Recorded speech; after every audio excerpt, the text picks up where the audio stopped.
olasz negyed.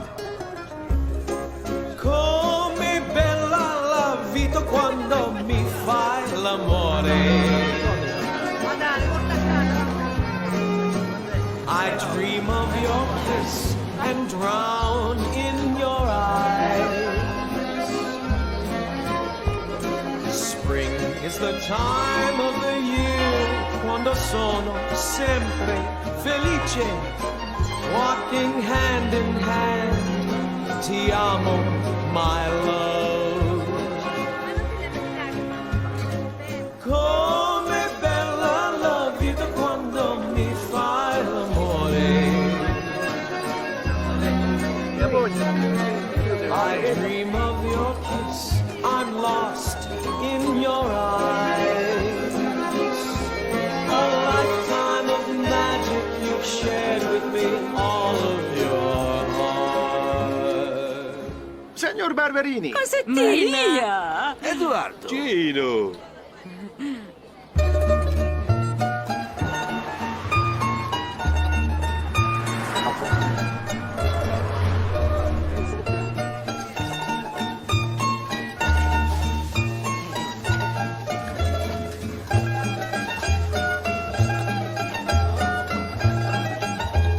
Jó munkát! Á, üdvözlöm! Ciao!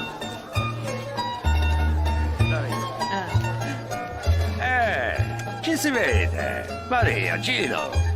Giorgio, Rosetta, come sta? Bene, bene. Hogy a te Angelód nem hívta vissza az én Terezámat? Hát nem érezte jól magát? Ó, szó sincs erről. Csupán nem volt ideje felhívnia. Én kérek elnézést. Nem. Tereza izgult, hogy megbetegedett, és azért nem hívta vissza. Azt mondta, olyan fád. A mi Angelónk. Semmi baja. Nem is lehetne jobban. De elbasztam. Mambó olasz módra. Hali, ez a melegsegélyvonal, mit segíthetek? De elbasztam. Halló? Hol is kezdjem?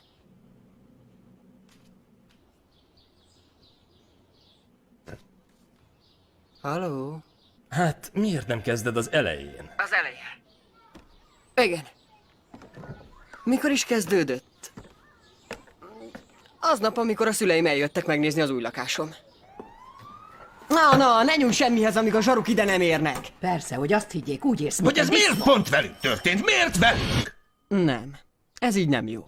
Igazából az egész akkor kezdődött, amikor a szüleim elindultak Amerikába, de végül Kanadában kötöttek ki. A végcél Montreal. Az apám a mai napig szajkózza. Nem mondta senki, hogy itt két Amerika van. Az igazi az Egyesült Államok, és az utánzott Kanada. Ez még tovább rosszabbodott. Két Kanada van.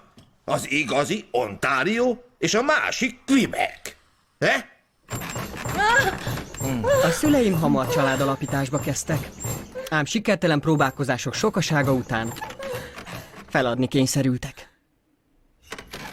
Mász le rólam. Majd miután megtörtént az, melyet anyám csak úgy emleget, Amit az apád művelt velem, míg aludtam. a nővérem Anna, akit követtem én, Angelo Barberini.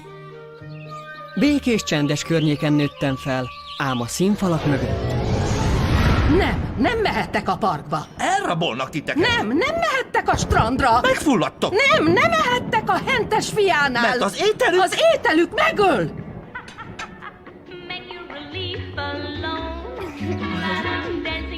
De ott volt Jolanda nagynéném, a nap fénypontja. Mindig életet próbált lehelni az amúgy szürke hétköznapjainkba.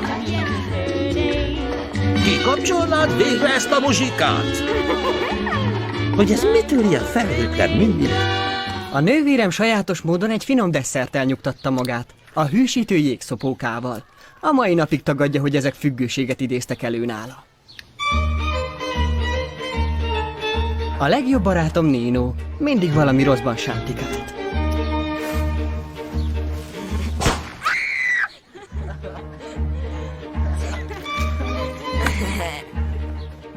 Nino és én elválaszthatatlanok voltunk.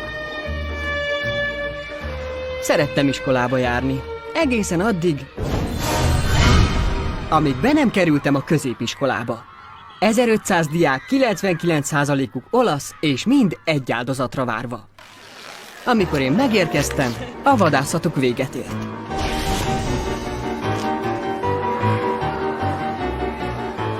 Engem nem zavart, hogy az egész iskola élő céltáblaként használt. De amikor Nino is kerülni kezdte a társaságon.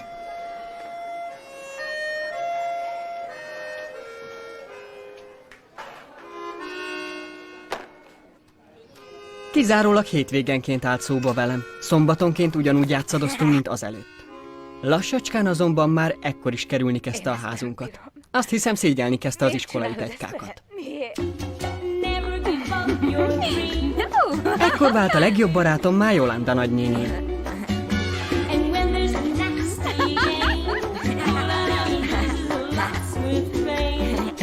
Ő aztán nem volt hétköznapi. Egész életében színésznő akart lenni. Egy sztár. De a családnak más tervei voltak vele. Majd nem sokkal azután, hogy férjhez adták, Kicsi fiú miú, a te Jolandád már a mennyben van. miután ő elment, az egyetlen dolog, mely örömet okozott, a tévézés volt. Felvettem a kedvenc tévésorozataimat, és rögzítettem minden egyes szavukat. Ilyenkor néhány órára elfeledtem azt, aminek mások hittek, hogy vagyok. Ellentétben velem a nővérem igen népszerű volt a gimiben. Mégiscsak hasznát vette a jégszopókázásnak.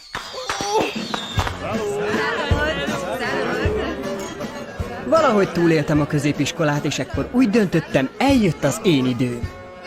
Televíziódramaturg leszek. E napot anyám csak úgy emlegeti. Melyen 10 évet öregettem, fiam. Így hát a jogi karra mentem, de néhány hónap múlva abba hagytam. Épp mielőtt begolyóztam volna. Ekkor vette kezdetét pályafutásom, mint telefonos operátor. A tökéletes munka azon mazohista fiatalok számára, akik szeretik magukat belevetni az élet legbugyutább vitáiba.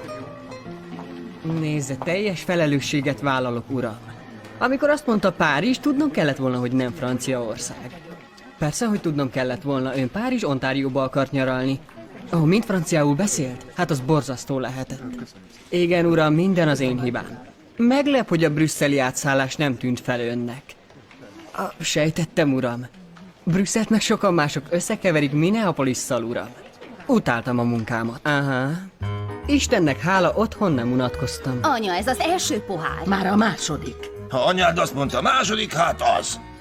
Épp mint a te rokonaid. Mindig egy pohárral a kezükben. A te Dominik nagybátyádat az ivásra vitte a sírba. Ha éppen tudni akarod, a bátyám tüdőrákban hunyt el. Jolanda nagynénétek volt az, aki belefulladt egy hordó viszkibe. Na jó, ha most megint arról nyitunk vitát, hogy ki hogy halt meg, akkor én távozom. Senki sem hagyja el az asztalt a vacsora végén. Na és akkor mi történik, ha igen? Ez történik. Semmi sem pótolhatja az otthon melegét. Tudhatom, hiszen 27 éves koromig nem költöztem el. Tényleg? Tényleg? Az egyik szomszédom Massimo 69 éves, aglegény és még mindig otthon él. Ez egy olasz hagyomány, mi csak kétféleképp hagyhatjuk el a szüleink otthonát, kiházasodunk vagy kipusztulunk. Mivel én tudtam, hogy nem házasodom meg, komoly cselekedetre szántam el magam. Fiam, jó! Miért? Miért? Mama! Miért? Csak menj, és vissza se nézz.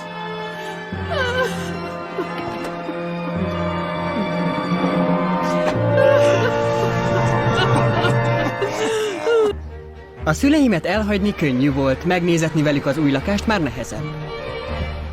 Ez az épület legalább 100 éves. Ettől olyan bájos. Manapság bájos, ha valami öreg, Öregek vagyunk.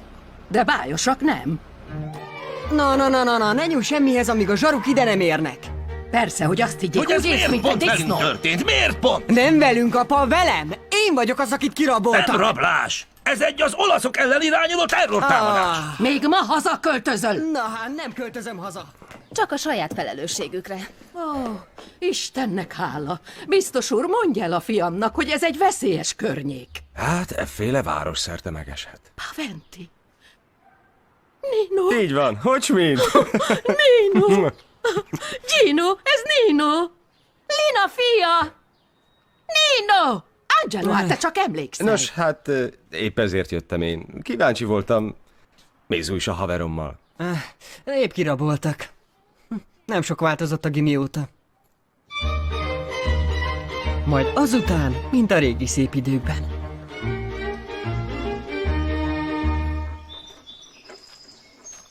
Ugye nem érzed jól magad? Viccelsz? Én élvezem ezt.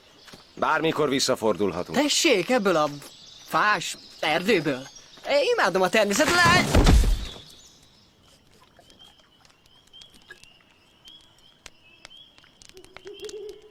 Ez mi volt? Egy kanadai hóbagoly, védett faj. Ó. Ez pedig egy hajadon béka. Nem. Ez egy észak-quebeci hímvarangy. Ez pedig egy mobil. Nem, Angelo. Ez egy olasz anya, aki félti a fiát. Közveszélyes faj. Ismerem ezt a fajt. Szia, mami. Minden rendben, mami. Márkó, ő jól van. Márkó, a mamám üdvözöl. Hello, Nino mamája. Márkó is üdvözöl. Márkó, a mamám kérdi, az anyukádnak még mindig problémát okoz az emésztés? Ó, nem, nincs ember Észak-Amerikában, aki jobban emészt nála. Rendbe jött, mami. Bármit megemészt. Kiszedni azt a bármit már problémát okoz. Jó éjszakát, mami. Márkó. Ő a kollégám, tudod? Én csak... Ne szégyenlősködj. Én most egy konferencián vagyok Seattle-ben. Pluszpont.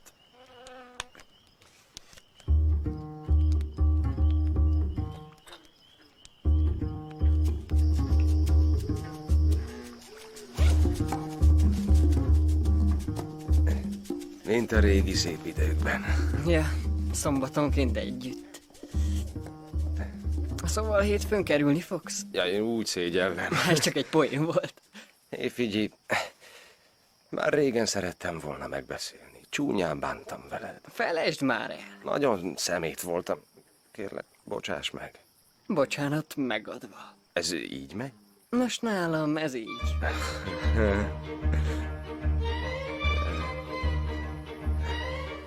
Egész éjszaka nyomtuk.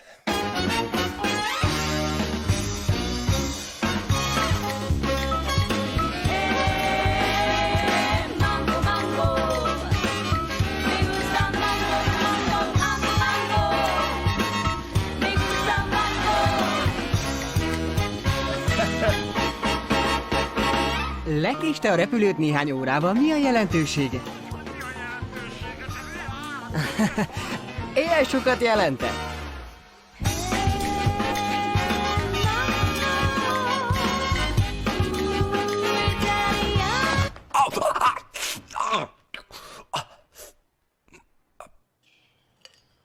Rendben. Most már csak anyáddal kell közölnöd, hogy elköltözöl otthonról. Muszáj, Angelo.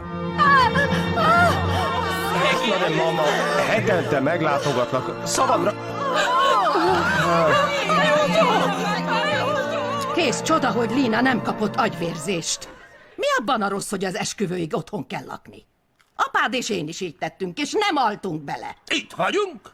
Igen, az esküvőnk után meg mindkettőnk anyja nálunk lakott. Meg a bolond Jolanda is, amíg férjhez nem ment. A testvérem nem volt bolond, érted? Legyél szíves, válaszolj, rendben?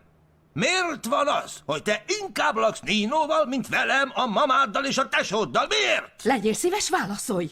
Nino jobb szobatárs, mint mi, ha? Talán jobb? Nem csak mi? Mert Nino a szeretőm.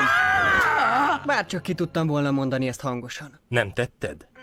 Egyszer sem sikerült véghez vinnem. Hogy nem sikerült? Mert melegnek és olasznak lenni rosszabb, mint... Nos, nincs rosszabb, mint melegnek és olasznak lenni egyszerre. De a csúcs az, hogy az anyám folyamatosan randikat szervez nekem.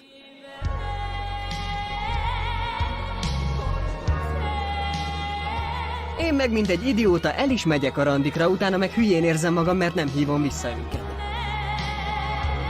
Ez a sok hazudozás teljesen kikészít. De Ninoval megfogadtuk, hogy senki sem szerezhet tudomást kettőnkről. Csak szegény Anna tudja. Véletlenül ránk nyitotta az ajtót. Jól vagy?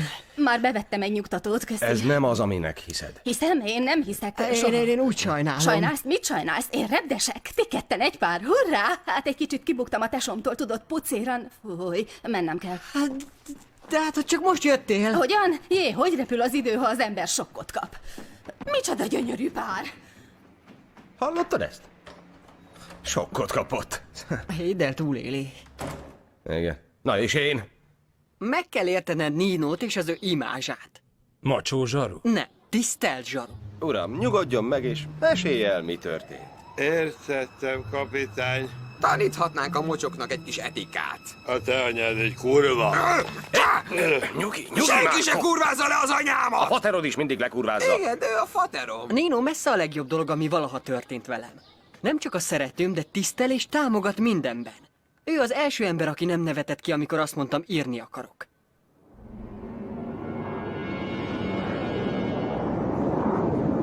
Azt hittem, a szendvicsbe lévő sonkát akarja megnézni. Hát persze. A férjem is a gépen utazik. Ne féltse a férjét, hölgyem, ő a másik WC-ben van a másodpilótámmal. Hát ki vezeti a gépet? Kit érdekel? Jó. Igen, ez itt kicsim brilliáns. Tényleg? Igen, minden, a karakterek, a sztori hihetetlen. Most csak azért mondod, mert... Nem, Angelo, ez isteni. Annyira büszke vagyok. Nino a legnagyobb rajongóm.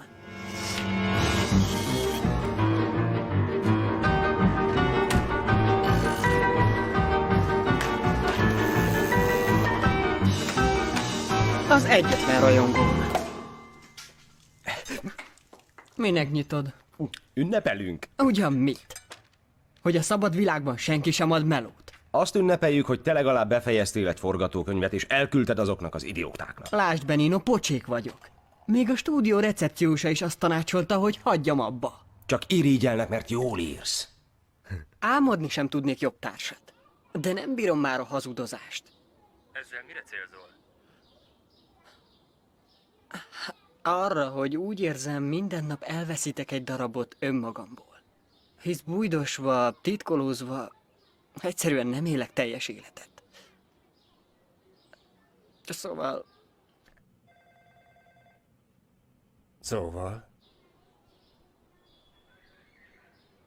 Azt hiszem, megvilágosodtam.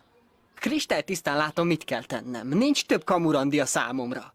Köszi. Bárki is vagy, és... további jó napot. Oké. Jó napot. Csá, szóval, szia.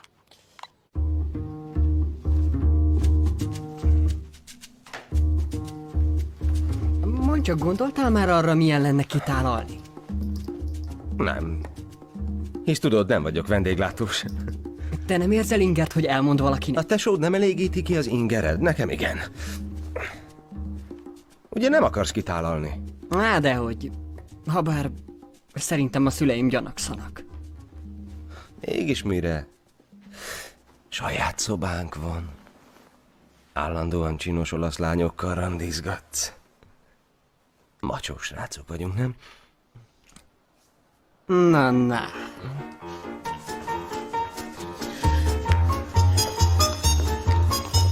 Szia. Szia, hoztál nekem nyugtatót? Itt van. Mi a nagy vásár? Hát az őseink. El sem hinnéd, mióta apa nyugdíjba vonult, folyamatosan ölik egymást. Én ezt már nem bírom sokáig. Hát költözzel. Költözz el. Én nem költözhetek el, hiszen már te magukra hagytad őket. Hát te nem vagy normális. Mondj valami újat. Mellesleg te sem. Nem igaz. Ó, és hogy mint Nino, a szobatársa. Na, az nem abnormális, csak nincs kedvünk kitálalni. Ha nem tálalsz ki, az abnormális. Ha?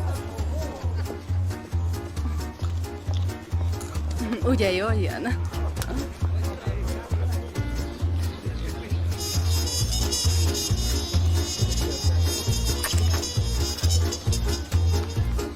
Anna, Mi az? hogy reagálnának a szüleink, ha én elmondanám, hogy... Te mi? Tudod, hogy... Egy meleg? És... Mi van, megőrültél? Nem mondhatod el. De én csak... Nem, én élek velük. Nekem lökik majd a sódert, tudod, éjjel és nappal. Amúgy a mama még mindig szenved Jolanda halála miatt. Hisz már 20 éve halott. Igen. Szóval nem jó ötlet. Persze, ez megölni őket. Tálalj ki! Azonnal elmész orvoshoz vagy ideggyógyászhoz. Tappi fortuna dormi, hol a szerencse az én életemből? Neked sokszor volt szerencséd, csak te nem éltél vele. Ne kezd ki velem, jó, Maria? A fiam közli, hogy ő egy homoszexuális, hát valakivel csak ki kell kezdenem. Minden rendben lesz. Mától fogva már semmi se lesz a régi.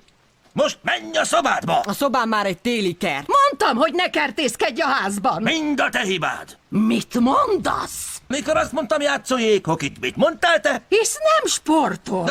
Kinek kell sportos, legalább normális lenne! Jaj, Istenem, miért kellett ezt megérnem? Most látod, mit tettél a mamáddal? Tudod, mi lenne most a legjobb? Hagyj itt minket, és menj vissza a negyedbe! De hisz nem is a negyedben élek. Milyen negyed? A homoszexuális negyed. Miért van ilyen negyed? A Szent Catherine út, párhuzamos vele a faló. Hogy te ilyen sokat tudsz erről a negyedről? Többet tudok, mint hiszed. Igen, de efféle negyedről? Mi van veled? Jó, hogy nem hisz már engem is homokosnak. Ezt valakitől örökölte! Figyeljetek, ez nem a világ vége. Hát Nino és én oda vagyunk egymásért. Nem akarom hallani, oké? Básztál! De apa... Ide figyelj! Ez történik, ha kiköltözöl. Rossz társaságba kerülsz, és agymosnak téged is. Rajtam senki se végzett agymosást. De igenis! Hisz az egyszemfiam nem lehet rohadt homokos! Most pedig legjobb lesz, ha elmész és maradj távol. Ó, menj, menj, menj!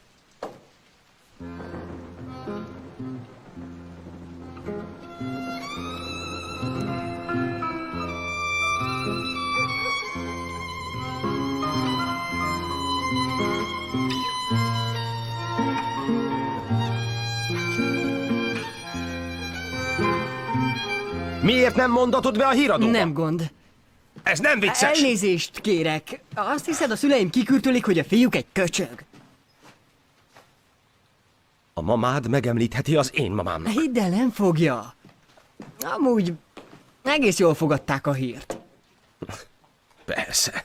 Igen, csak ne fogadj el ételt, amit az anyám kínál. Meg akarnak ölni? Nos nem, de olaszok. Ne fikázd az olaszokat. Nem fikáztam az olaszokat. Te vagy a klasszikus öngyűlölő olasz. Ez nem igaz. Az olaszoknak rengeteget köszönhet a modern civilizáció. Miattuk Michelangelo-t, Fellinit és a pizzát. Mussolini, a maffia, parmezánsajt. Öngyűlölő olasz.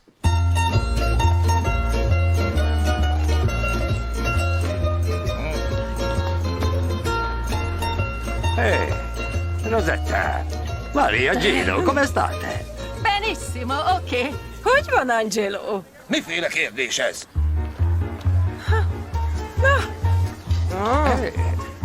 Úgy érzem, az utcán mindenki csak is engem figyel. Miért nem tartottam a számot? Nem tudom, megbocsátom-e valaha. Ha Ninót látom szenvedni, én is szenvedek. Egy új világ vár rád melegen. Egy egész negyed. Van nekem negyedem? Nincs. Mi is kezdjek egy negyednyi meleggel? Már megint a negyed, én nem vagyok olyan, mint ők. Mikor senki sem tudta, nagyon jó volt, de most már olyan más.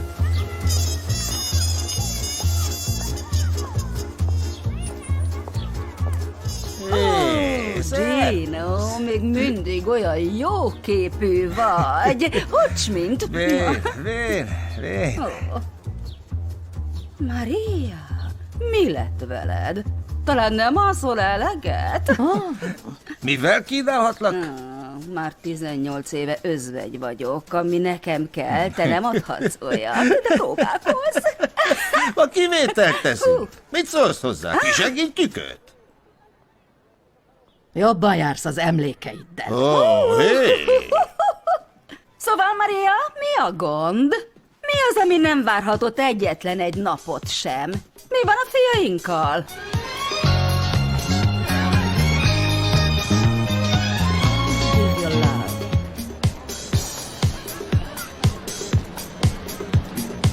A fiam egy micsoda? Egy homokos. És ő tette Angelót is azzá. Ne mondjál ilyet. Tán a mi fiunk volt előbb az. Én tudom, hogy Nino volt. Azt állítod, hogy az én Ninóm bassza a te Angelód? Nem. Épp ellenkezőleg az enyém a tiéd. Mit számít az már? Már megbocsáss, de ha valakit nem basznak errefelé, akkor az az én Ninóm. Te meg honnan veszed, hogy Nino a baszó? Mert Nino rátermett férfi. Miért, Angelo, nem az? Nem. Signora Paventi, arra kérem, hagyja el a házamat! Örömmel. Várj! Hisz nem beszéltünk meg semmi fontosat. Hogyan mit akarsz? Ide hívtok egy gusztustalan hazugságért, szóval finita la discussione. Csókolom, Paventi néni, hogy mint? Dogolj el! Mi baja van? Nino, itt Anna, a mamám most beszélt a mamáddal, mesd az életed! Hová siet? Hogy jutottál be ide? Az ajtó zárva, a riasztó bekapcsolva. Nino, én szicíliai vagyok. Ó, bello.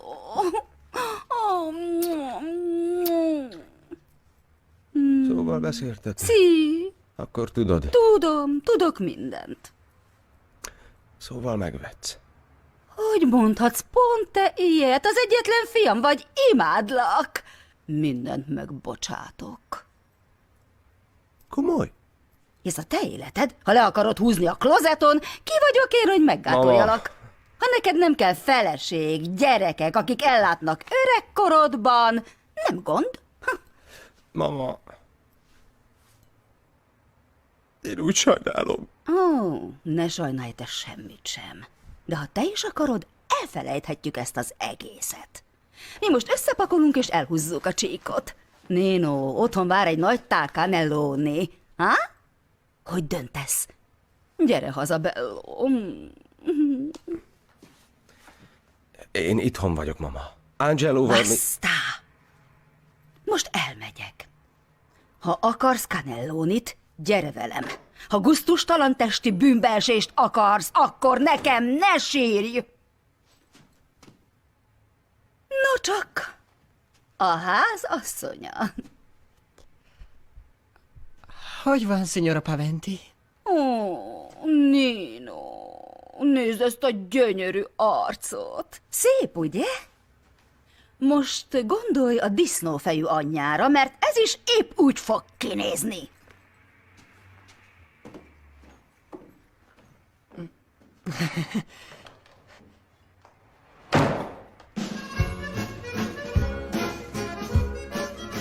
Ne szomorkodj, Nino, minden rendben. Nem is meséltem, merre jártam. Lementem a negyedbe. De csak kíváncsiságból, mert ki nem állhattam. De nézd csak, nézd, mire bukkantam. Itt Montrealban van egy melegrendőrök egylete. Beléphetnél. Nem akarok semmi meleg részese lenni. Te viccelsz? Hát most beszéltél anyáddal a kettőnk együttlétéről. Angelo, hát most figyelj ide végre. Hagyjál engem békén, jó? Oké.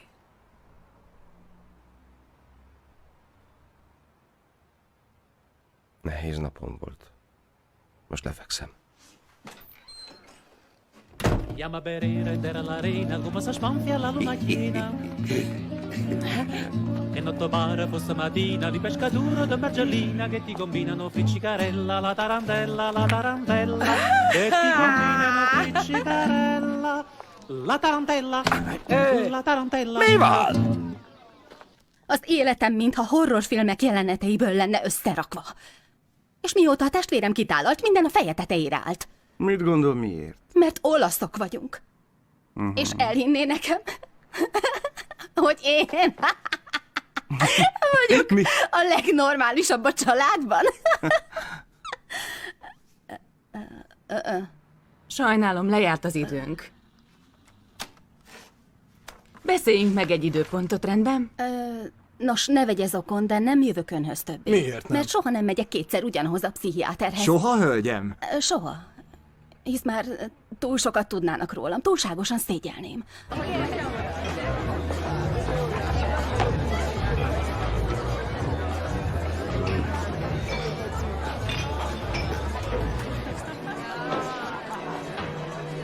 Elnézést, de nem a Péter 10-esbe jártál?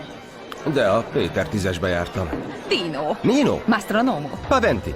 Ó, persze, Nino Paventi, hülye vagyok. Te voltál a legjobb barátnőm nagy szerelme, Gina della Rovere. Gina? Már nem is emlékszem. Hogy van Gina? Férnél. 2 fia van. Mi a baj? Én azt hittem, férnél leszek mostanára. Szóval, hogy is hív? Pina. Pina Lunetti. Szép neved van, Pina. No, fene. Lunetti. Mi az, hogy Moretti ma sem hozta? Ide figyelj. A szerződésben a határidő ma, tehát ma akarom. Ha Moretti nem áll elő az ajtókkal, repülni fog, és vele együtt te is. Capito? Jó. Szemét. Gyere, úgyis menni akartam. Mikor az apám rohamot kapott, ott hagyta az üzletet, és én vettem át. Egyedül vezeted az üzletet? Jó. Te megházasodtál? Én? Nem. Hogy? Annak idején a suliban minden lány azt mondta, te kelsz el először, mert olyan jóképű vagy. Köszi. Na és? Mit csinálsz? Zsaru vagyok. Hoppá. Nos, akkor felmegyünk a lakásodba. Ott dumálhatnánk még. Attól tartok, le kell mondjam.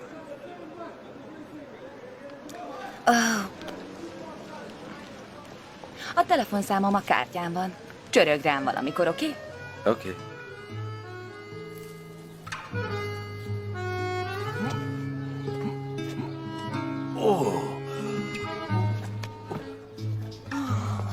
Anna! Anna! Hozz egy kis kamillát az apádnak. Jól van. Már megint a gyomrod. Úgy érzem, mint a tüzes késekkel szúrnának belülről. Nem tudom, meddig bírom ezt még. Kálmán. De csak nyugodj meg. Kálmán, hogyan nyugodjak meg, mikor az életem kudarcok sorozata? Te csak ehhez értesz. Mindig sajnáltatod magad. Azt hiszed, nekem fenékig tejfel? Maria, Angelót még szeretjük? Hát persze, imádjuk. Hisz még mindig a kisfiunk. Ha Angelo még mindig a kisfiunk, akkor áruld el. Miért olyan nehéz a telefont felemelnünk? Hát nem is tudom. Maria. Nem tudom, Gino. Nem tudom.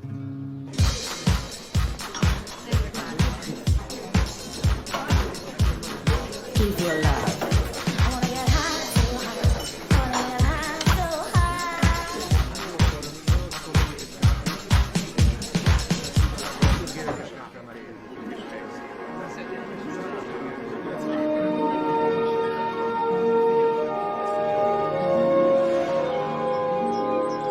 Drága Rutali, kijelentem. Én nem láttalak ímót dühöngeni még soha életemben. Talán az eljegyzésed Brent elmelytől ímót viselkedsz? Jolene, hát nekem fogalmam sincs, miről beszélsz. Brenttel megőrülünk egymásra. Miért ejtett hát engem teherbe?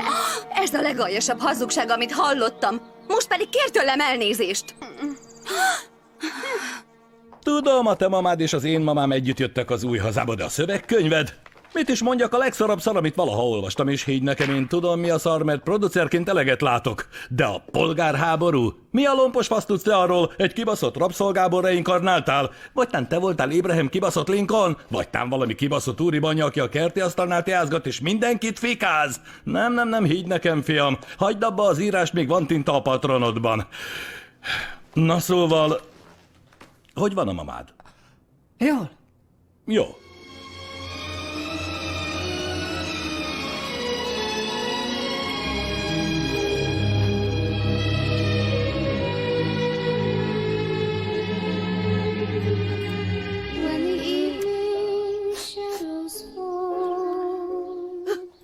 And a lovely day is through.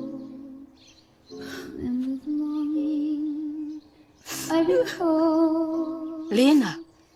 the years I spent with you.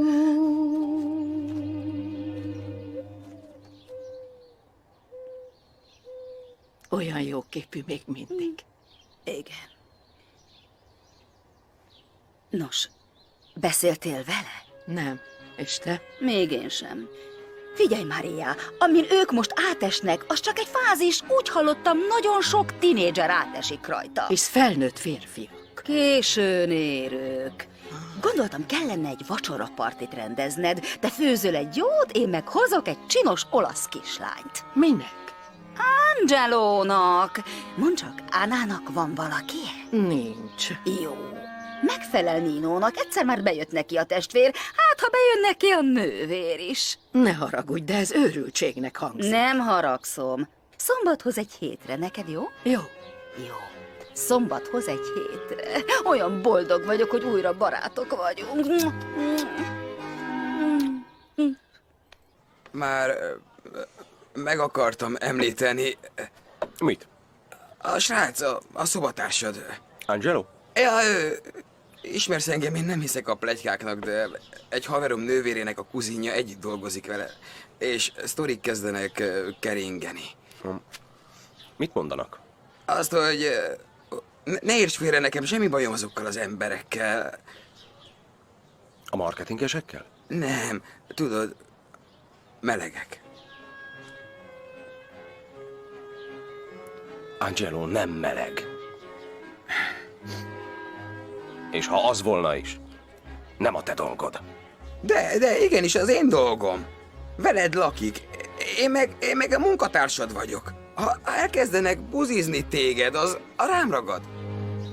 Partner cserélek.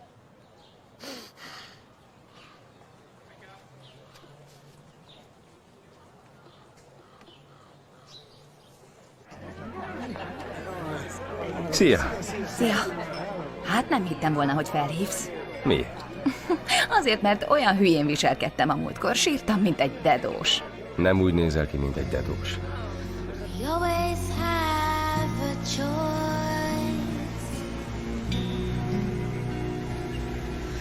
At least I think we do.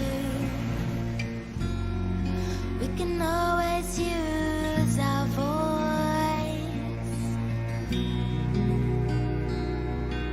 I thought this to be true.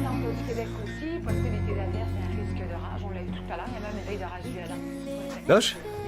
Milyen volt a megbeszélésed Krisztofáróval? Szuper. Képzelem.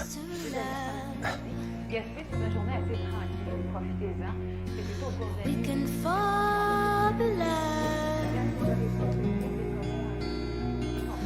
Lift ourselves above. Fear can stop you living. Vicces, tudja? Nem számít, mennyire vagyok dühös a szüleimre a neurózisért. A legboldogabb emlékeimben ott vannak. Családi vakációk, esküvők, hétvégi összejövetelek.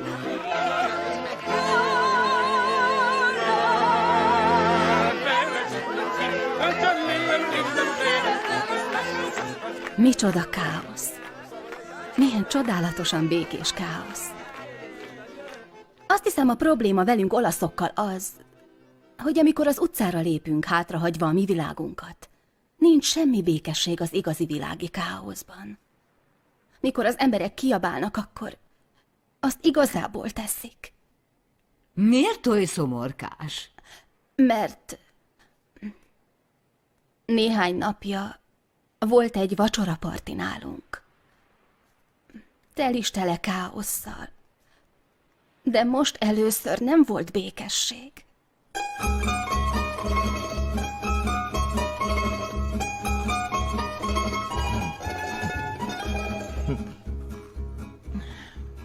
Szóval, Nino, mit gondolsz, a Canadiens megnyeri az idén? Fogalmam sincs. És nem érdekli a hoki. Nagyon is érdekel. Tényleg? Igen.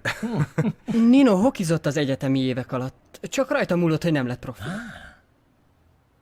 Szóval a hoki nem mindig gyógyszer, Gino. Nos, a nagy vita vacsora előtt vagy után lesz? Vita? Miféle vita? Mi egy kellemes estét akarunk. Ó, igen. Kellemes este. Ha nem beszélünk róla, akkor nincs is, igaz? Angelo. Majd nyitom! Most mi jutott beléd? Hogy megy? Jól. Gino? Buonasera mindenkinek, Anna, sempre così bella. Mindig olyan gyönyörű. Nézd oda. Nézd meg, Nino, olyan fiatal, olyan gyönyörű. Angelo, milyen jóképű fiatalember lett belőled. Biztos, hogy nem örökbe fogadott?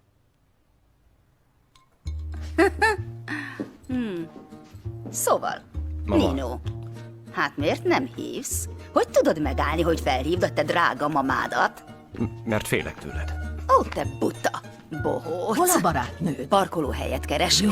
Figyelmet kérek, elhoztam egy barátnőmet, remélem nem bánjátok. Egyedül egy szombat este. Ó.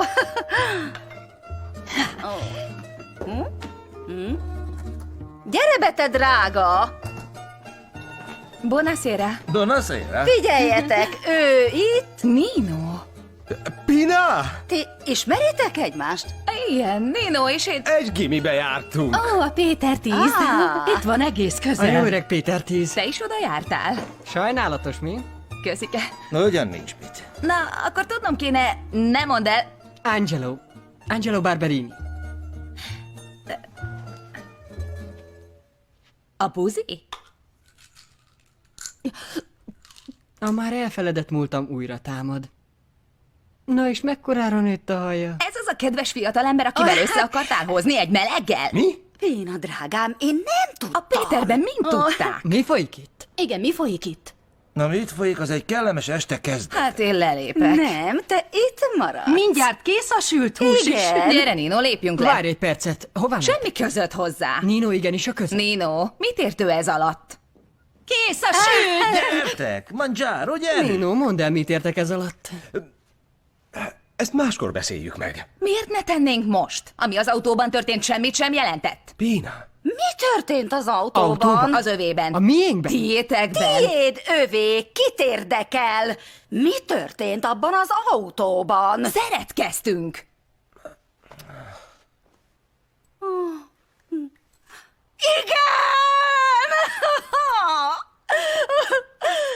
Igen! Igen! Igen! Igen!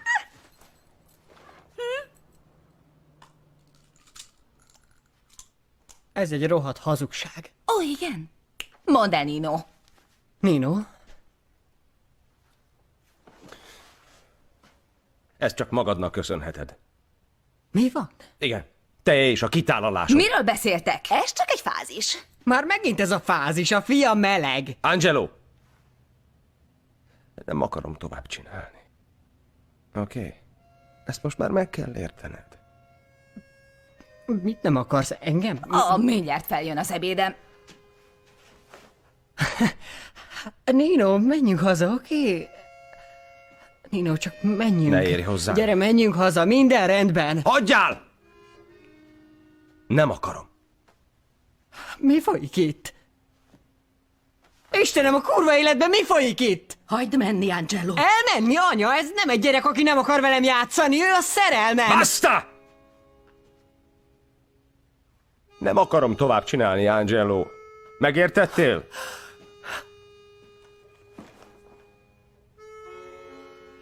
Ti tudtatok erről? Ti mind tudtatok erről? Életem, minket nem zavar, ha te visszaköltözöl. Igen, ha akarod, akár már ma. Micsoda megkönnyebbülés. Nem, én már leültem az időmet, szóval elfelejthettek. Ültél? Milyen idő? Hát az a 30 év, amit ebben a hazugságokkal, félelmekkel és bűntudattal teli házban töltöttem, és nem jövök vissza. Angelo, ennyi elég lesz. Ez az apa a hasához nyúlt. Ugye nem akarunk egy pszichoszomatikus rohamot? Te azt hiszed? Hát az ellenségemnek se kívánnék ilyet. Jó van, nézd meg őket magadnak, Nino. Mert 20 év múlva ilyen leszel te is. Elég volt már, Angelo. Mi a bajod velünk? Nem is tudom, mi a baj. Hát például az egyetlen valamire való tettetek, hogy ott hagytátok azt a picsányi falut Olaszországban, hogy ide gyertek. De ti nem hagytátok ott, ugye? Mivel magatokkal hoztátok azt a picsányi falut a fejetekben, és ráhúztátok erre a házra. És miután átutaztátok a félvilágot egy jobb hazáért, eltelik 30-40 év, és még mindig arról a picsányi faluról álmodoztok. Ez a sír. Sír. Mert apával ellentétben én kívánom a fájdalmat. Mindannyiotoknak, hisz jó lenne, ha éreznétek, amit én most. Szóval sírj. Sírj nyugodtan miattam, vagy a halott hugod miatt, vagy a hitvány életetek miatt. Angelo, ebből elég!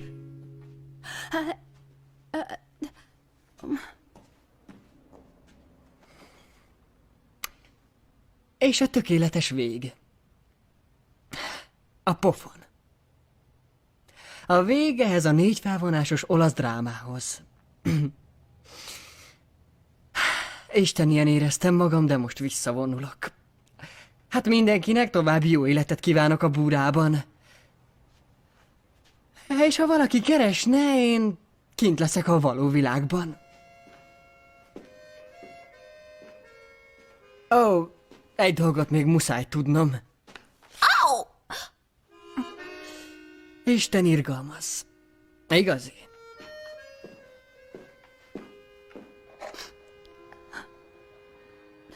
Bár csak olyan hajam lenne.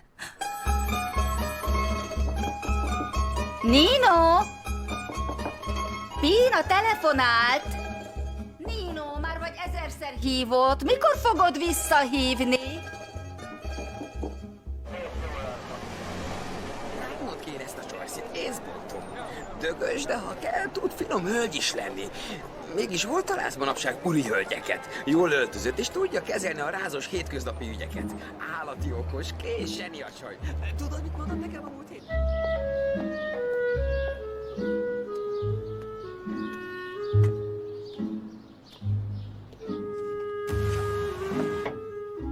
Atyám, ide járok minden szombaton, már 30 éve. Igen, tudom, 2-kor. Miután kiporszívóztál, s még rotyog a paradicsom szósz. De ma, atyám, egy csodáért esedezem. Tudja, atyám, beleegyeztem egy ostoba cselszövésbe, és most az egész család gyűlöletben él. Mit tettél hát, Maria? Hát a fiamat össze akartam hozni egy puttánával. Bocsásson meg.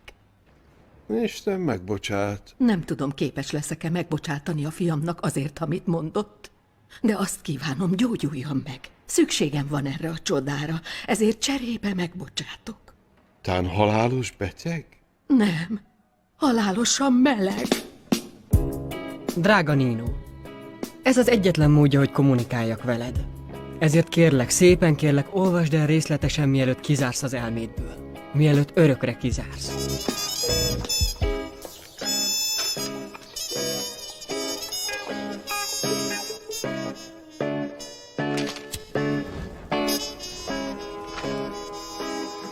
Szerelmünk eltitkolása azt az érzést keltette bennem, hogy nem vagyunk méltók a szerelemre. Oly kiéhezve vágytam az igazság szellemére, hogy szem elől vesztettem életem értelmét. Téged. Most már tudom, nincs szükségem mások elismerésére a boldogsághoz. Ahhoz nem kell más, csak mi ketten. Ha számodra az a boldogság része, hogy titkolózzunk, én megteszem. Nino bello. Tudod, ki hívott ma?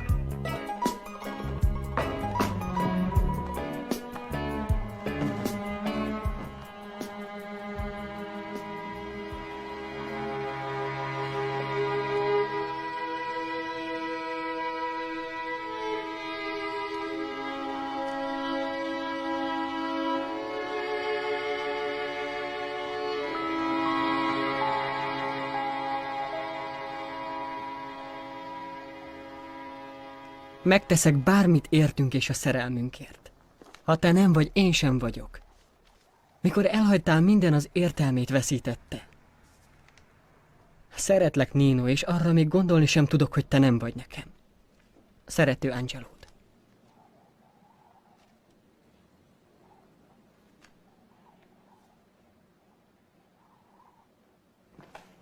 Szia, én vagyok. Hát tudom, már hívnom kellett volna téged, de láthatlak?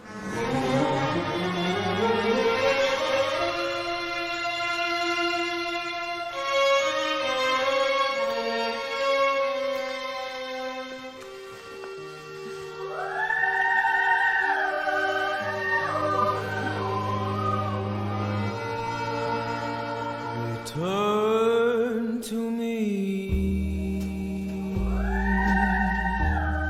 Oh my dear, I'm so lonely. Hurry back, oh my love, hurry back, I am yours. Return to me, for my heart wants you only. Sei tu che te ne sei andato proprio io tu! Won't you please hurry home to my Hogy megy az írogatás? Soha jobban. Abba hagytam. Ó.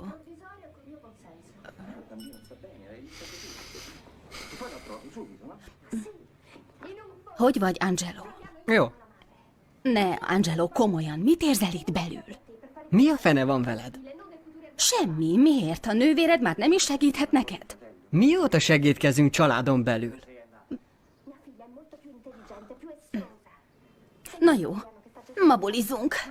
Bulizunk? Igen, most erre van szükséged. Pótolnod kell azokat az embereket, akiket elveszítettél. Gyere csörögni egy dizsibe. Utálom a diszkókat. Mert még soha nem voltál bulizni, Felejtsd nem? már el! Oké, akkor nem megyünk diszkóba, menjünk... inkább menjünk... csak van egy meleg hely a városban, tele olyan unalmas emberekkel, mint te. Hali, a nevem Steve, és önkéntes szeretnék lenni a meleg segélyvonalnál, mert én is egy kisvárosból jöttem, és amikor tini voltam, nem volt kivel beszéljek, és köszönöm a segélyvonalnak azt a lehetőséget, hogy én lehetek az a személy, akit a mai ténik hívhatnak. Köszike. Ez igen. Jó napot! Alisa a nevem, és azért akarok önkéntes lenni, mert ha csak egy tinit rá tudok arra venni, hogy ne repítsen golyót a fejébe. Álljon ki és kiáltsa, meleg vagyok! Meleg! És ha ez nem tetszik, baszódjatok meg, ti betokosodott anyaszomorítók! Akkor nem éltem hiába.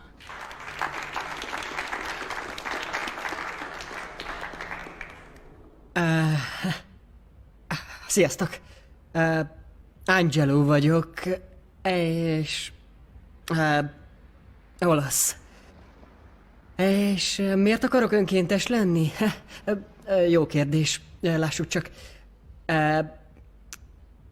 Nagyon nehéz időszakon mentem keresztül, mivel nemrég kitálaltam. Úgyhogy szeretnék ismerkedni, de nem olyanokkal, akik a negyedbe járnak.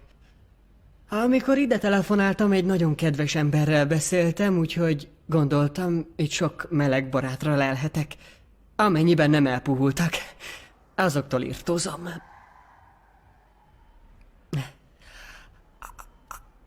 És leállítani a tini öngyilkosságokat. Tudod, valami a súgja, nem tettem túl jó benyomást elsőre. Felejtsd már el, csak nyugodj meg. Szóval, fülhallgatósat akarsz, vagy kagylósat? Hát ezzel igen jól bánok. Oké, minden rendben? Igen. Az első alkalommal mindenki izgul. Izgul? Nem, ez nem izgatottság, hanem halálfélelem. Jó leszel. Az a fontos, hogy a betelefonálók egy percre se érezzék azt, hogy süket füleknek beszélnek. Rendben. Mi nem tanácsokat osztunk, mi nem ítélkezünk. Nem ítélkezünk? Akkor mi értelme? Majd rájössz. Szóval, hogy gyakran vagy itt önkéntes? Igen, óraműpontossággal minden szombaton. És te szereted mások problémáit hallgatni? Nos, tudod, ez segít elfeledni a magam baját, és itt lazíthatok is. Tudod, éppenséggel azért jöttem ide, hogy ismerkedjek, de nem a diszkópatkányokkal. És ismerkedtél? Hát, eddig még nem.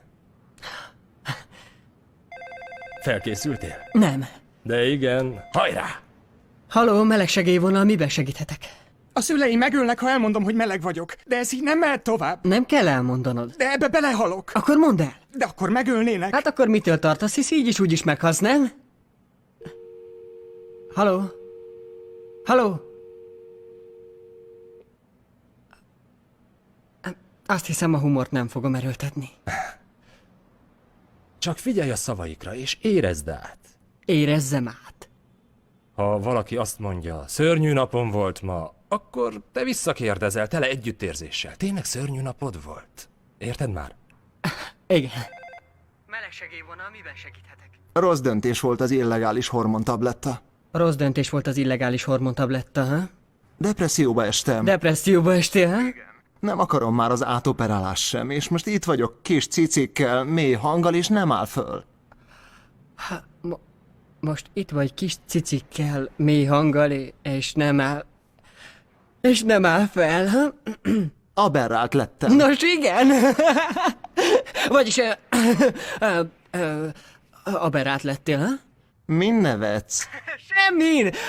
Semmin. Nem nevettem. Ne idegeskedj a cicik miatt. Ne idegeskedj a kis erekciódért. Minden oké? Nos, próbálj meg egyszerre játszani a dolgokkal, oké?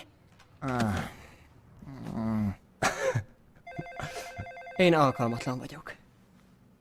Már küldtem neki 3 szerelmes levelet, de semmi. Ám a tekintetéből tudom, hogy imád.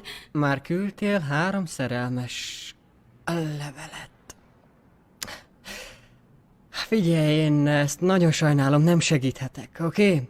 Azt hittem menni fog, de nem megy. Szóval azt javaslom, hívj vissza és beszéld meg egy nálam kompetensebb emberrel, jó? Ez a melegsegélyvonal? Rossz számot hívtam talán? Nem. Ez a melegsegélyvonal. Miért nem ajánlhat valamit melegen nekem? Már megmondtam, nem tudok. De tud! Már jobban is vagyok. Azt kötve hiszem. De igen, nagyon nyugtató jellegű a hangot, kérlek. Nekem nincs semmi, ami nyugtató jellegű, úgyhogy bonts vonalat és hívj vissza később, oké? Nem, én addig maradok ezen a vonalon, ameddig... Nem, azt akarom, hogy tedd le. Nem fogom le. Kérlek, tedd le. Nem. Tedd le. Előbb te. Rendben. Halló? Melegsegélyvonal? Úgy tűnik, nem vagyok segélyvonal kompatibilis. A megértés képessége nincs benne mindenkiben. Hát nekem több éves nem szakmai gyakorlatom van. Beszélni és nem figyelni olasz hagyomány. Hadd kérdezzek valamit. Gondolod, ezzel a finomkodó válaszadással segítesz az emberek? Ezt hogy érted? Hát, vegyünk például engem. Nos, én kitálaltam annak a tudatában, hogy a barátom ezt ellenezte.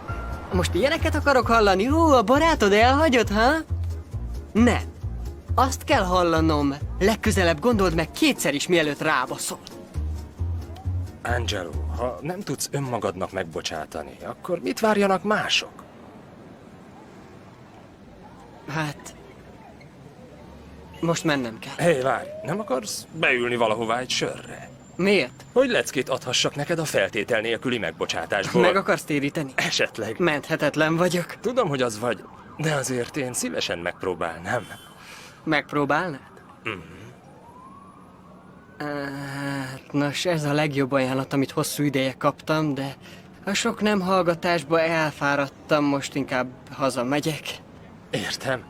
De ha meggondolod magad, tudod, hol találsz. Tudom.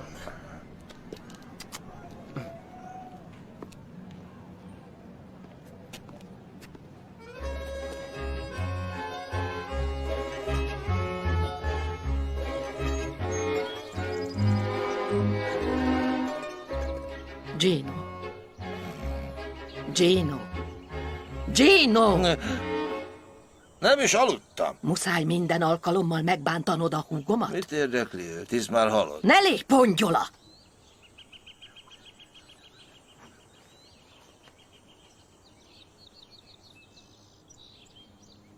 Angelo és Yolanda.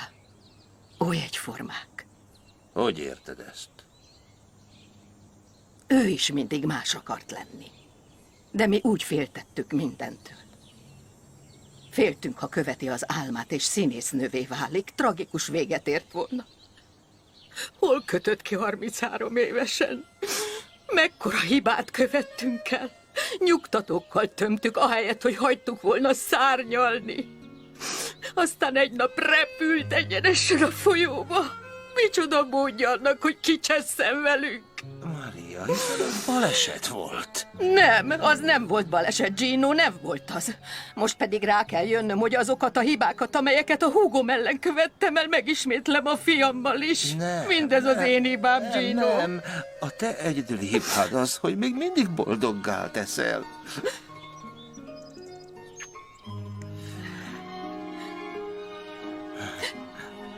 Bocsáss meg, Jolanda.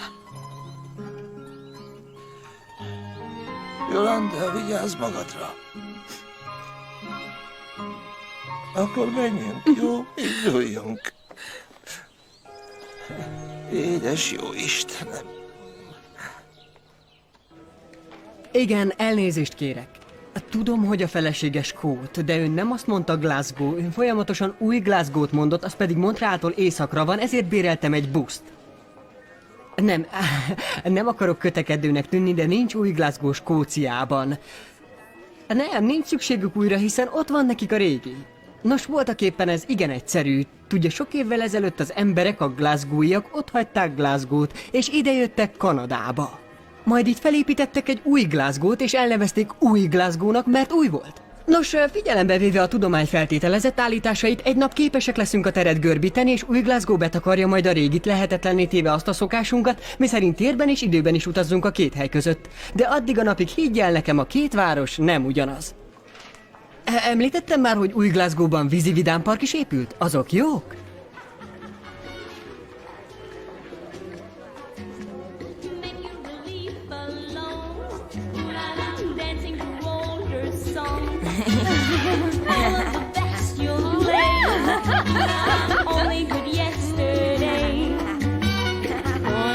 Már megint ez a hülye zene. Minek vagy így kiöltözve? Nem mész te sehová.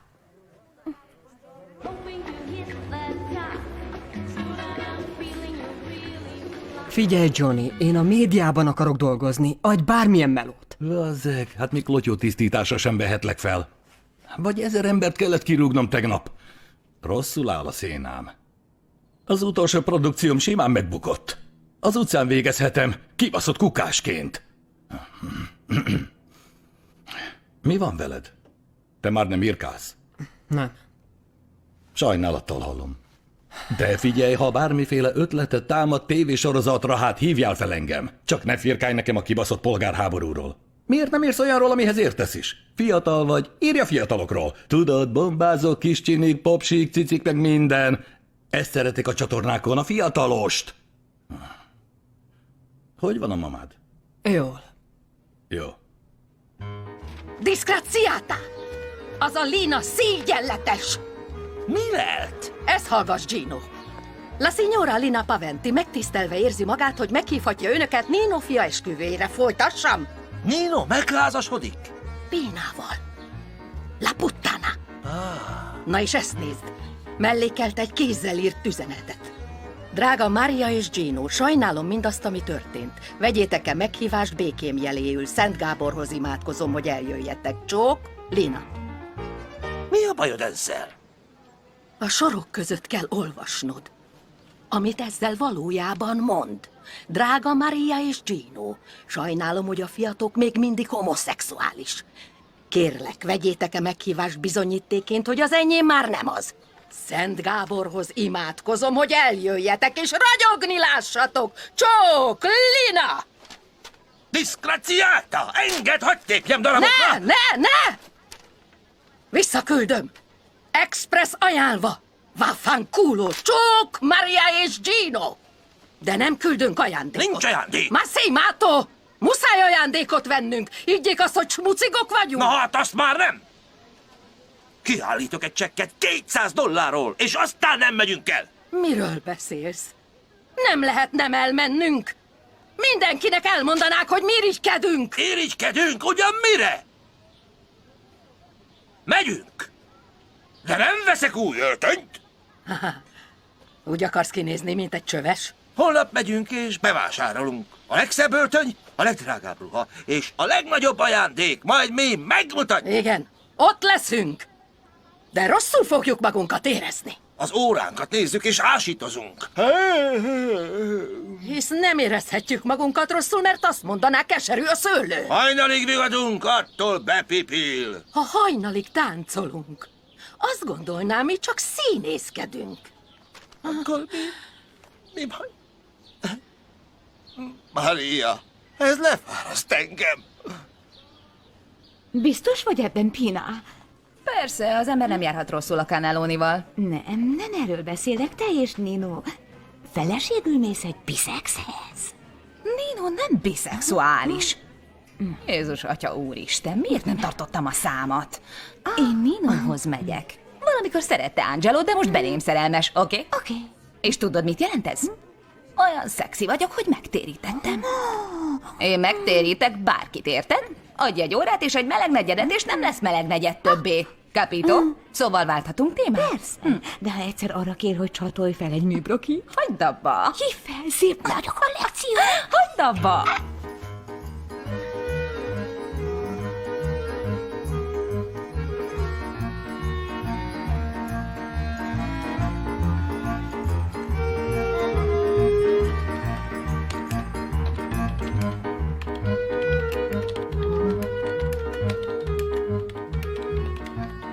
Fontos bejelenteni valóm van.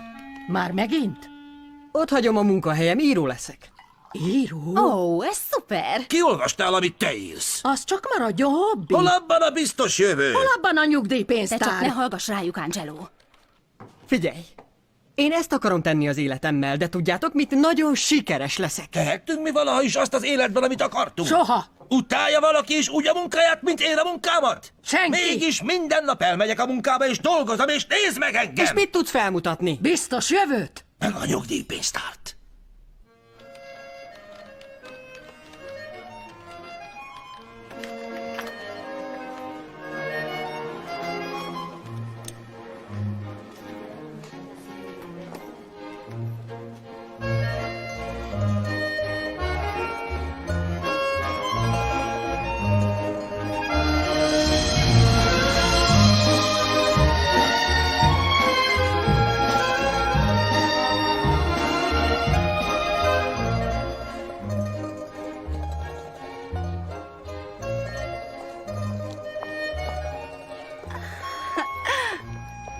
Gino, Maria! Hát ti ketten mit kerestek itt? Hisz itt lakunk. Come stai lì? Bene.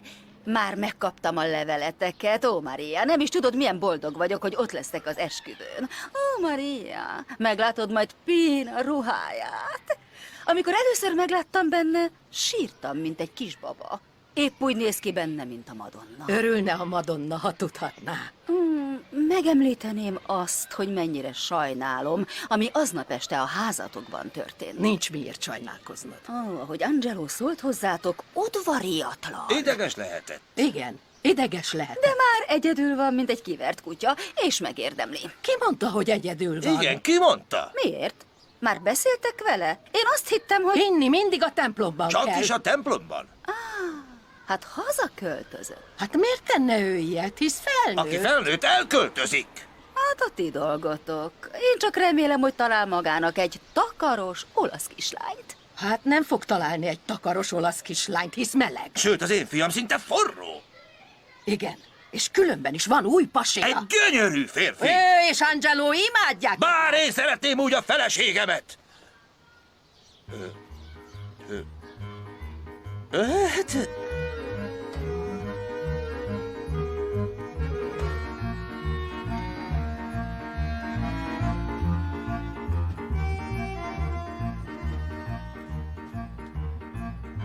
Azért jöttem, hogy visszaadjam a kulcsokat. Tudom, telefonálnom kellett volna, de épp erre jártam, és gondoltam... Oké. Azért ne siess annyira.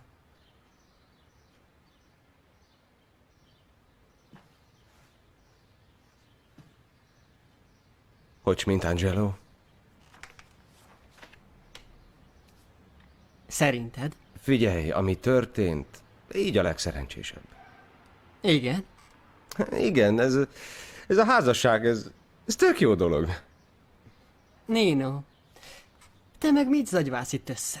Csak azt akarom mondani, hogy te is kipróbálhatnád. Nos, tudom, most épp bepasisztál. Egy pasi? Igen, a mamád mondta a mamámnak. Anyám azt is mondta, a szüleid úgy beszéltek, mintha normális lenne melegnek lenni. Az anyám azt állította, hogy bepasisztam. Igen? Nino, ezért jöttél ide? Hogy kémkedj utána? Csak látni akartam, jól vagy-e. Jól vagyok.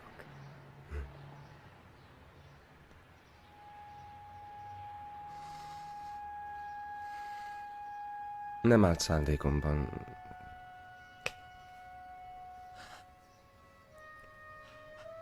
Szerettél te engem? Ne, Angelo, ne tedd ezt. Soha? Ami kettőnk között történt, az jó volt, de vége. És ennek így kellett lennie. Mondd, hogy rendben leszel.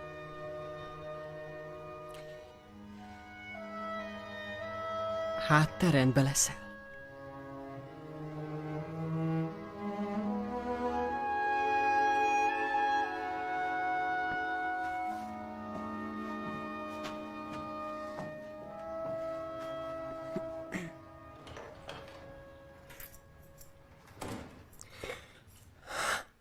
A szüleim hibája. Miket beszélek? Hisz nem az ő hibájuk, hanem az enyém. Egyedül tettem. Saját kezűleg tönkrevágtam az életem minden egyes részletét. Tehetséges vagyok, nem? Nem vagy túl elnéző önmagaddal, ugye? Nem. Azt mondták Linának, hogy bepasisztam. Ettől milyen érzésed támad? Nem tudom. Felhívnám őket, de nem tudnék mit mondani. Ez érthető. Mit érzel irántuk most? Bocsáss meg! Nem megy, ez hülyeség. Jól van. Legközelebb lesheted, hogy mikor segítek neked. Ó, Anna, bocsáss meg! Tudod, ha komolyan vennél, akkor... Én tudnék neked segíteni. Jól van, nyugodj meg. Folytassuk. Jó, de teljes mértékben meg kell bíznod bennem. Bízom. Rendben.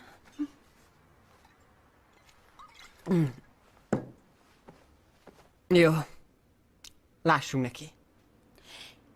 Mit mondanál a mamának és a papának, ha itt lennének?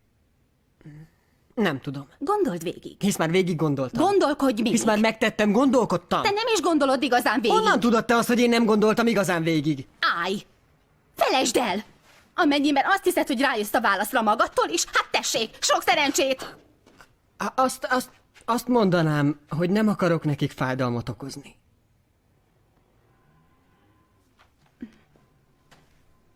Folytasd. Azért mondtam el, hogy meleg vagyok, mert akartam. Nem akartam, hogy úgy halljanak meg, hogy nem tudják, ki vagyok valójában.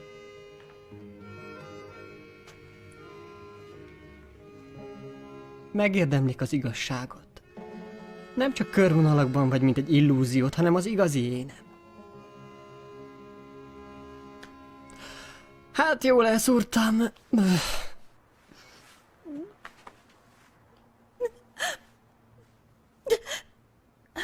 A francba, de jó vagyok.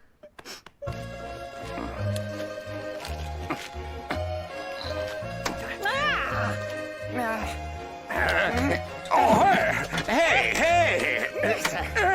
L'ho visto io, l'ho visto.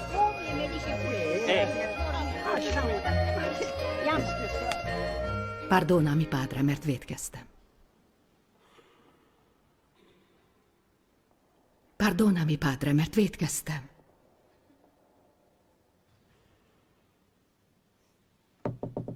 Van odabent valaki? Igen. Isten nevét kétszer is semmibe vettem a héten. Mama, én vagyok. Angelo, megőrültél? Mit művelsz te odabent? Beszélnünk kell, mama. A gyóntatóban? Bocsáss meg, anyám, mert vétkeztem. Pova be! Hitványnak neveztem az életeteket, és ezért kérlek, bocsáss meg. Ó, igen? Miért most? Mi az, hogy miért most? Vagyis úgy értem, miért vártál eddig? Van fogalmad róla, mekkora fájdalomban éltem miattad? Hagyd már beszélni! Ki mondta ezt? A Szűz Mária mama. Anna, merre vagy? Itt vagyok a következő fülkében. Mit tettetek Carmen nyári atyával? Lefizettük. Igen, egy üveg borral és egy karton cigivel. Hé, Maria, mit tartnál a díjsoká? Menj már ki innét, próbálok meggyónni. Padré, nem engedi, hogy hozzányúljak. Ugye, hogy az egy bűn? Abba hagynád. Angelo van odaben. A mi Angelónk? Hogy vagy, apa? Angelo? Hát te pap lettél? Rosszabb. Lefizette Carmen nyári atyát egy üveg borral meg egy karton cigivel. Elhiszed te ezt? Nem. Általában beír egy üveg borral. Átvertek, Angelo. Mi van, ti már lefizettétek? Hát ez ki? A lányod. Anna, kicsim, nem láttad a Forza Itália sapkám? Anyád már megint pakolt. Na de kérlek, a fiunk megpróbál bocsánatot kérni. Nos, tudjátok, belátom, amit mondtam nektek, a szörnyű volt. De amit ti tettetek velem Pénával, az sem volt piskóta. Én mondtam nekik, hogy hülye ötlet. Pofa be!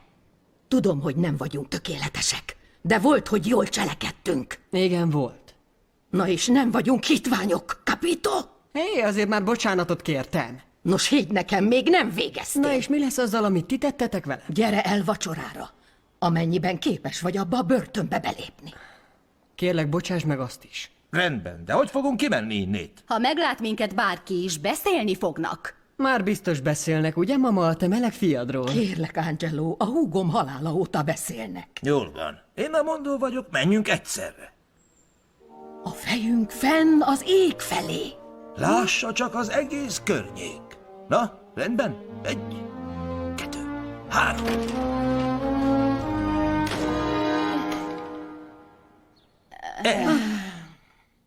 Kell valakinek valami a boltból? Igen, nincs otthon saj. Jó, nekem meg cigi kell. Angelo. Mi az, apa?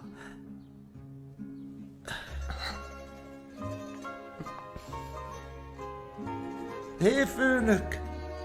1000 köszönet, hogy visszaadtad a famíliámat. Na, gyere, menjünk.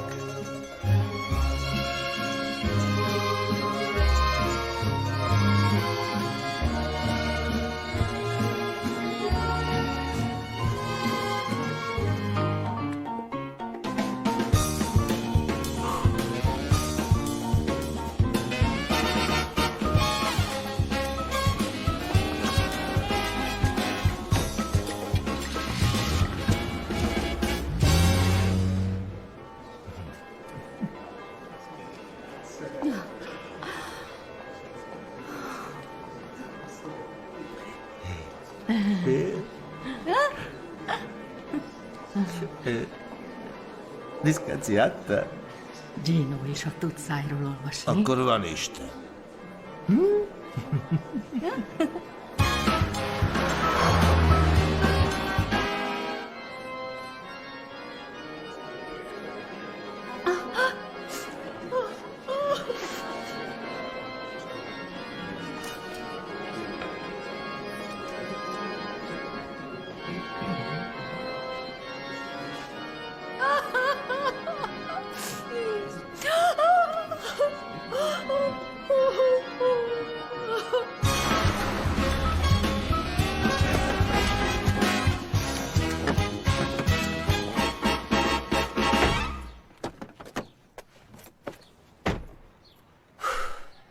Milyen csodálatos ez a mai nap. Én ismerem Ninót egészen kicsi kora óta. Én kereszteltem, én első áldoztattam, és amikor elérte a pubertáskort, és adottak némi problémák, hogy is mondjam, nem is tudom, megnagyobbodott. Én javasoltam, hogy körülmetélhessék.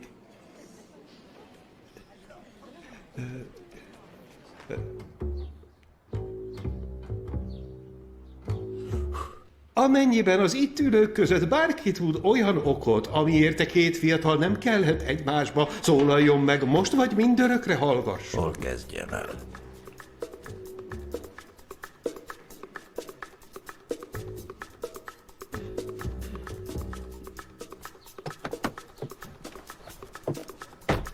Nino Paventi.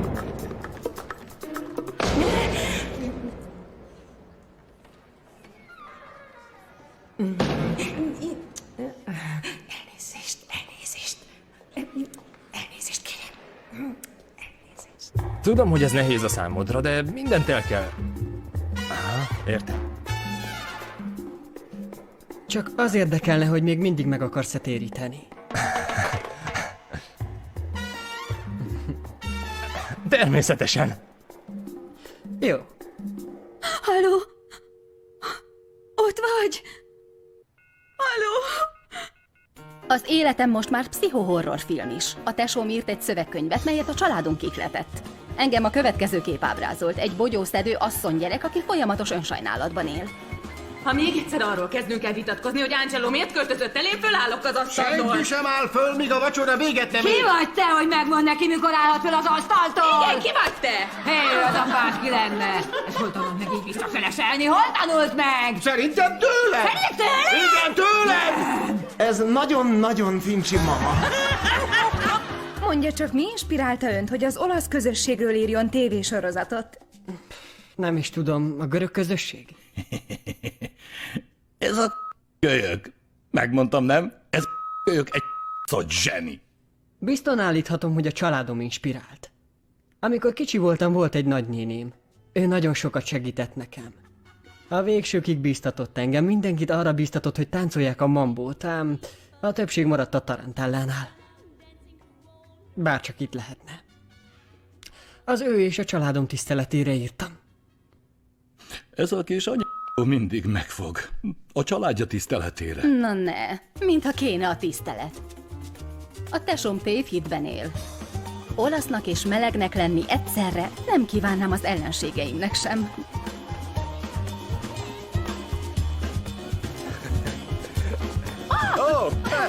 Azt hiszem, tagadásban élni az egy olasz eredetű szokás.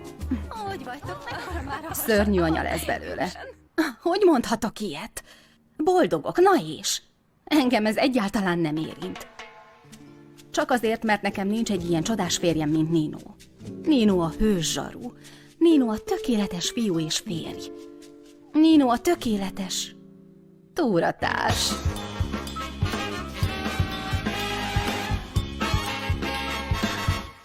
Sajnálom, de mára lejárt az időnk. Akkor a jövő héten. Ó, nem. Soha nem megyek kétszer ugyanahoz a pszichiáterhez. Tudom, hisz mi már találkoztunk. Tényleg. El sem hiszem, hogy nem ismertem fel. Szóval jövő hét szerda az jó lesz önnek?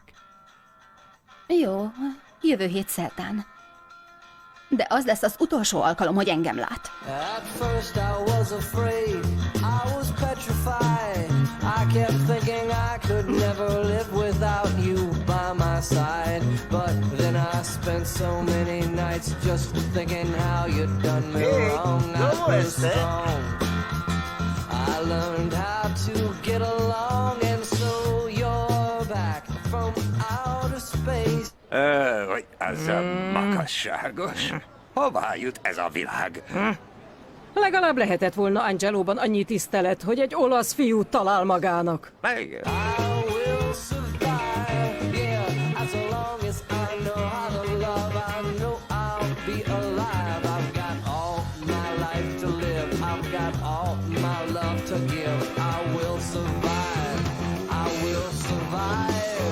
Mindig is mondtam neki, ha abba hagyod az írást, odajövök a házadhoz, és szétrúgom a segged. Ne add föl, ő egy zseni. Igen, ezt mondta. Abba hagytam egyszer, és igen. Igen, de aztán szétrúgtam a seggét. De csak egy picit. Azt mondtam, kidobom a ablakon, de az csak vicc volt. Az csak ugratás volt. Már megszoktam.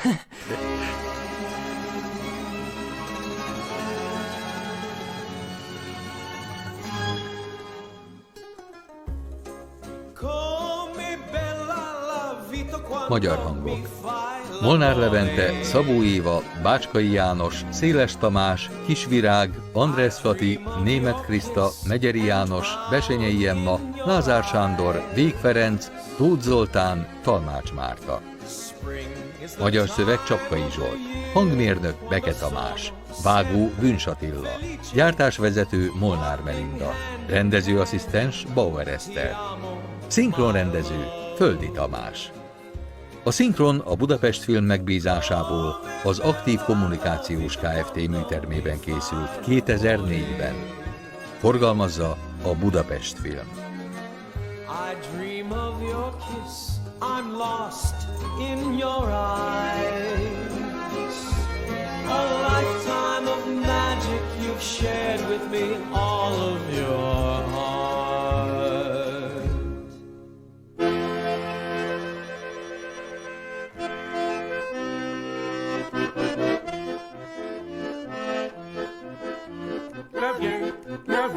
La viene alla finestra, le tutta, cipriate, la dis che le malata per non mangiar polenta, bisogna aver pazienza, la sala marino. La bella ciccocin, la bella lena, la spasco su spalzin, la bella.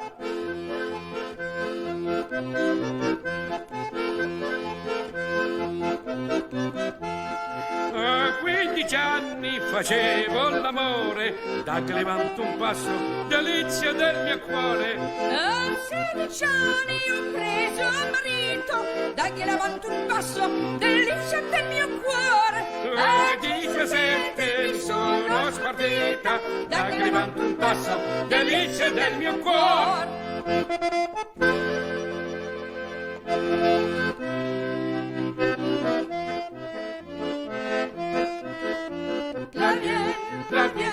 La viene alla finestra, è tutta cipriata, la dischede malata per non mangiar polenta, bisogna aver pazienza, la sala marina.